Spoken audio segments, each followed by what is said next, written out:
Now the fifth one is spheroidizing. Okay, spheroidizing means what is the purpose? To improve the machinability and ductility by producing a spheroidal or globular form of carbide. Okay, process the heat the steel to the just below the lower critical temperature. Here we are also be doing you know or raising the temperature below the lower critical temperature. Okay, and hold for an extended period, which is very must for the heat treatment, because I mean keeping that for the that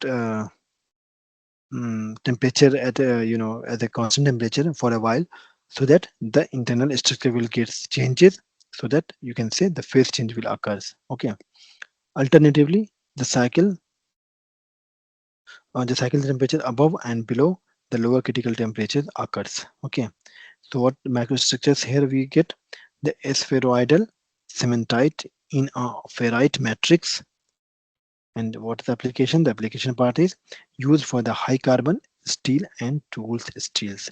This is the examples or application parts of this particular spheroidizing process.